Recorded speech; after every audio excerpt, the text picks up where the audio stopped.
Hey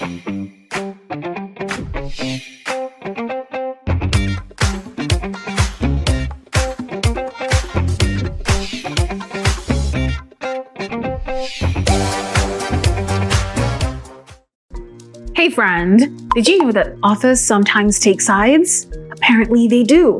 Sometimes authors subtly support an event or a character in a story, and it takes good reading and comprehension skills to point it out.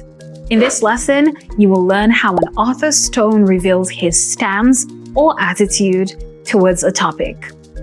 To detect an author's tone in a piece, you must pay attention to the writer's choice of words and style of expression. As usual, we will have a text to practice with. Read along with me. Ismin absolutely hated his chore, and he had every right to.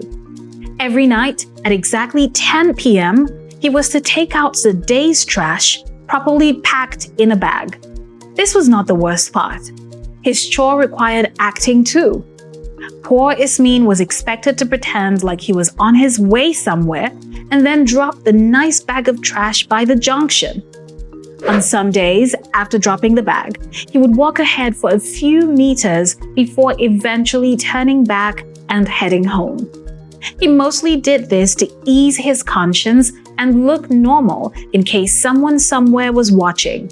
To him, it felt awkward to blatantly drop the bag and turn back. Walking a few meters ahead or making abrupt stops to scratch his head and points to the sky in the pretense of remembering something was all he could do to convince his spectators of this immoral act. What? That's not good enough, Ismin. Okay, let's focus. Were you able to tell the author's tone?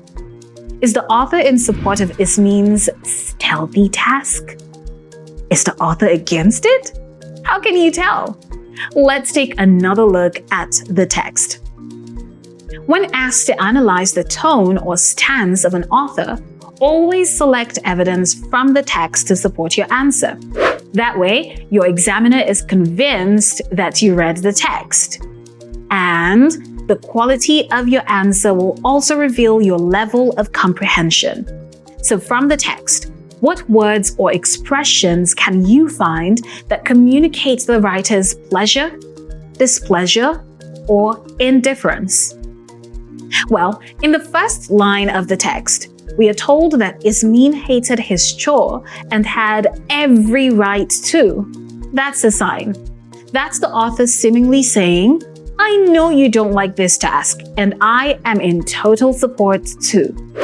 So we can say the author shows solidarity with the character, Ismin, on his hatred for his chore.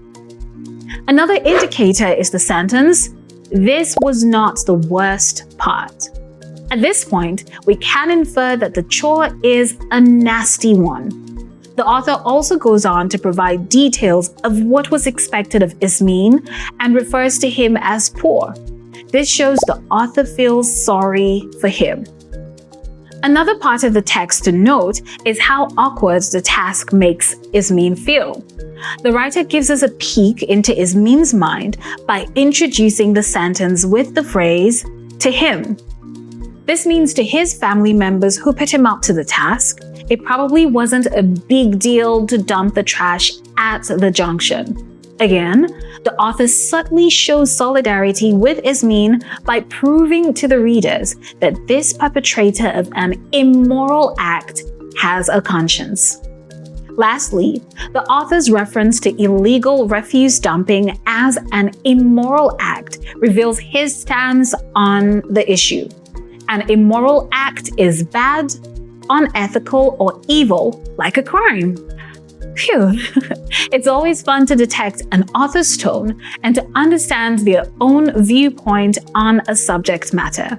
In a way, it helps you, the reader, make a decision too. The writer can be in support of a matter, against it, or simply neutral. The writer's choice of words will always reveal this. Be mindful of this next time you read a story. See you.